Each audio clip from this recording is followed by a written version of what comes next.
Hey guys, it's been a while since I've posted a video on this channel. I've just been busy for obvious reasons. But enough has changed since the last video in when I did the 1 month update. Now we're doing a 3 month update, that I thought that it was worth posting another video because I feel like our lives are completely different right now. And if I sound a little funny, I'm just coming off of a cold. We actually all had a family illness, and it was her very first illness, and that was a little stressful, but it wasn't a serious illness or anything. So we'll say, hi Jane, your arm is stuck in my shirt right now. Ugh. There we go. There we go. So yeah, she's a very different baby than when I was first filming, for sure. But about a week ago, we woke up at 5 in the morning to these intense sniffles and sneezes, and it was really freaky. Michael and I both woke up right away, wanted to make sure she was actually breathing properly. It turned out she just got a cold. She had a mild fever for a day, and that was pretty much it. We took her to the doctors to be sure, but it was just the sniffles, and then she gave them to me. So we all shared our illness. I feel like now that we've hit the 3 month mark though, first of all, she's a completely different baby. She's much less of a potato, and she's much more of like a little human, and she has so much more of a routine now. Because of that, I feel like I'm finally used to my new role as a mom. And when she was first born, I really didn't feel like a changed person. I felt like I was Allysia plus a baby. But right now, like 3 months in, I realize my life is completely different now that she's in it. Like everything is different.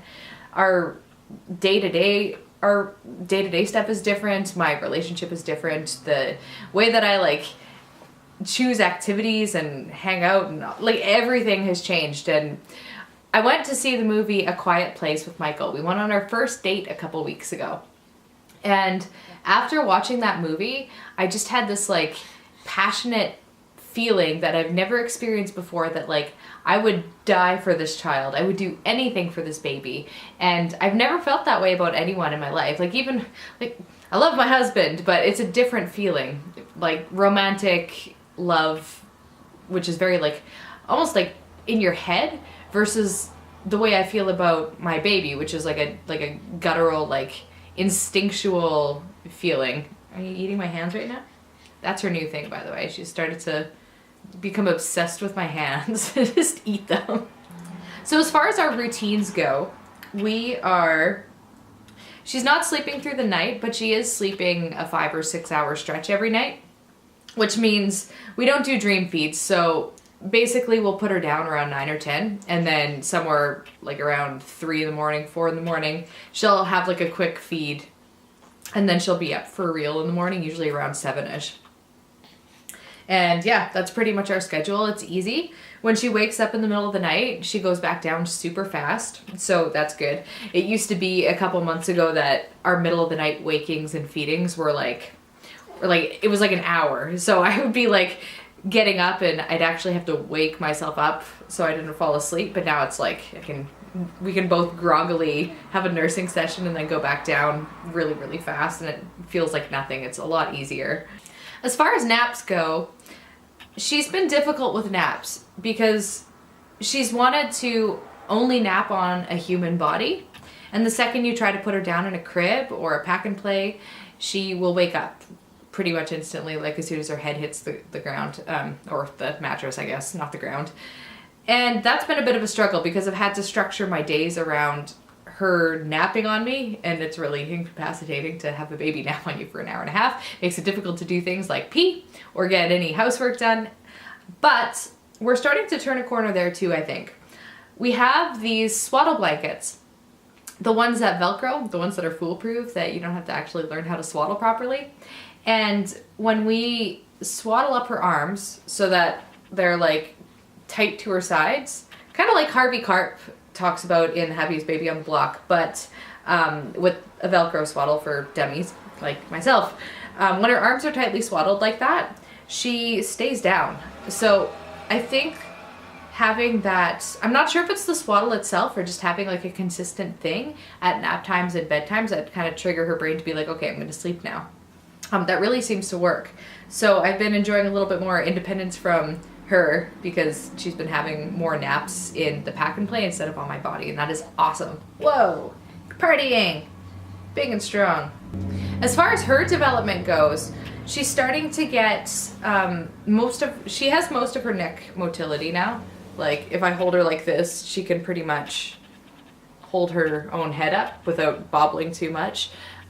So I would say she has like 80% neck motility. If I'm picking her up from the ground, I give her a little bit of neck support, but for the most part, you can't really see the way I'm holding her, but she can sit on my lap, lean against my body, move her neck around, have a good time.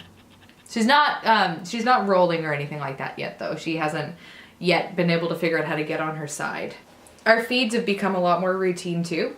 I'm pretty much always feeding her, give or take an hour at the same times every day. So it'll be like, we'll have our morning feed around 7-ish, and then it's usually 9, 12, 3, 6, 8, 10, something like that. Usually with more feeds towards the end. And again, it's not like a hard and fast rule we feed at those times, but it's pretty consistent within an hour in either direction. So yeah, I would say overall that we have a routine with her, but not a schedule. A schedule meaning like, she's doing things down to, 7 a.m. on the dot we're doing this, 9 a.m. on the dot we're doing this. It's more like a general pattern that has emerged with her. So that's where we're at. It's been hard for me mentally to leave her with a babysitter. And by that I mean like my mom or Michael's mom. So not like random strangers, people that we know and trust really well. But when I have left her for a couple hours at a time, or when Michael and I have gone on dates, things like that, it's really hard to uncoil myself and relax. I feel like I'm just always thinking about, I wonder what she's doing, I wonder if she's freaking out, I wonder if she's fine, I wonder if everything's going well.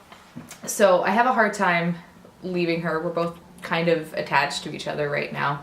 And honestly, for the foreseeable future, I will likely just like be her sole caregiver. We've had some preliminary talks about going back to piano teaching, and we'll see what happens in the fall. But for the most part, I'm really happy to, honestly, just like, I'm really happy to stay home with her. That's like what I would rather be doing out of everything. Especially now that things are starting to go a little bit more smoothly. Oh yeah, are you getting tired of sitting here? And now that things have settled down, I've already started to think about like how I want to have a million babies. Well, some days it's like one and done.